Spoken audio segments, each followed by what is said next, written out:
Hi! I just wanna share with you yung experience namin sa Disney on Ice last December 22nd, 2024. Naisip ko kasi na sayang naman kung i-delete ko lang yung video dahil full na yung memory ng cellphone ko. So as you can see, ang lapit namin doon sa ice rink kasi yung seat na nakuha namin, VIP seat siya. Wow, yaman yun!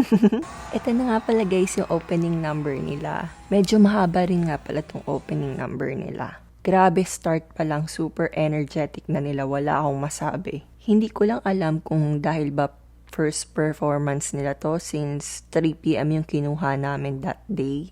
Tapos ayan na, inintroduce nila si Mickey Mouse at saka si Minnie Mouse. Tapos nag-perform sila ng konti, tapos nag-hi sila sa mga audience, lalong-lalo na sa mga bata. Nagpakita nga rin pala guys dyan si Goofy.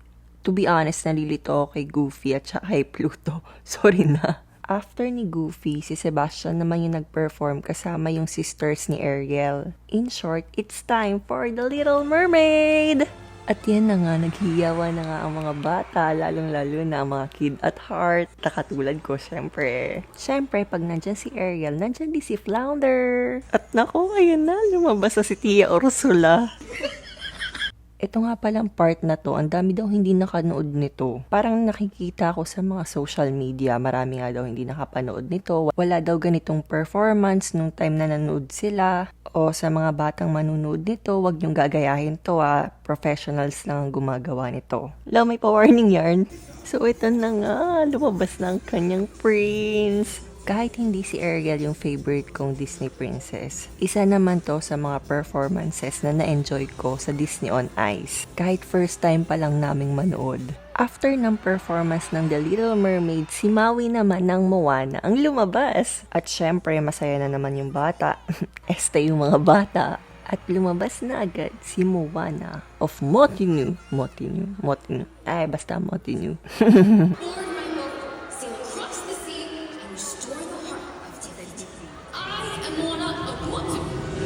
Tapos nag-perform din sila dyan. Bali, ang kinanta nila is yung You're Welcome. So, may solo performance din dito si Moana. Yung kinanta naman niya is yung I Am Moana. Alam niyo ba yun? Medyo nakakalata na ako dito, no? Parang feeling ko may performance din ako. Though sa Moana, ito talaga yung favorite kong kanta. Yung time na nag-visit sa kanya yung grandma niya. Yan na nga yung part na kinakanta niya yung And the call isn't out there at all, it's inside me. It's like the tide, always falling and rising. Toroy, di po ako singer. Mahaba rin talaga yung performance ni Moana. Ang daming paikot-ikot, girl. Pero ang galing niya.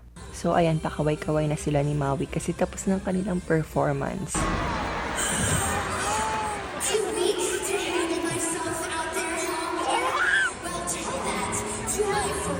So as you can see, ang kasunod ng performance, tangled! Alam niyo, super magical ng scene na to kasi alam mo yun, na-imagine mo yung floating lanterns. Siyempre, nakita niyo na yung floating lanterns, so alam niyo na kung anong kanta dito. Kahit nakamute yung video, napapakanta pa rin ako. Hindi man super smooth na ang kanilang performance dalawa, okay lang naman kasi ang ganda talaga ng scene na to. So, fast forward na nga sa kasunod, which is Beauty and the Beast. Si Belle nga pala ang isa sa favorite kong Disney princesses. And super na-amaze din talaga ako sa solo performance niya. Natuwa ako doon sa pag-glide niya, parang super smooth. Although guys, take note disclaimer lang, hindi ako marunong mag-ice skating. Hindi ko rin alam kung anong points dyan. Kaya if may mali akong nasabi, feel free to comment down below. Diba, ang ganda ng pagkakaikot niya, para siyang ballerina sa isang music box.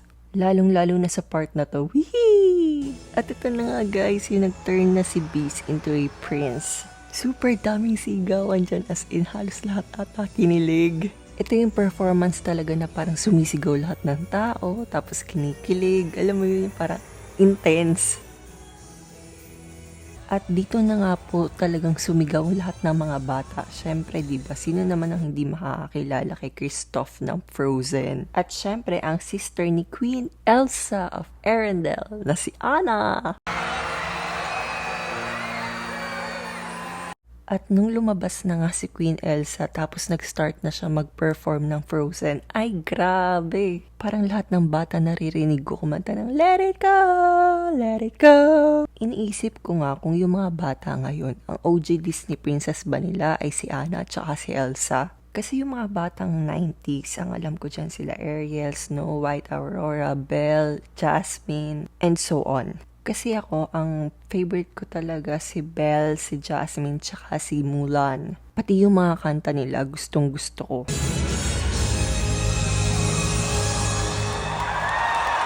Malalobat na nga yung phone ko dito, kaya itong scene na lang na to yung nakunan ko. Ang dami rin daw hindi naka-experience ng scene na to. Sayang, ang ganda pa naman nito. So, ang last performance nga ay yung Encanto. If I am not mistaken, ang pagkakaalam ko, ang unang nag-perform sa kanila ay si Luisa nga ba?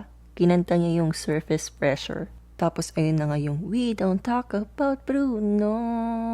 Tama ba ako? Ang kahuli-hulihan nilang kinanta yung What Else Can I Do ni Isabela. Tapos ito lang yung closing performance nilang lahat. Okay, done na. Bye!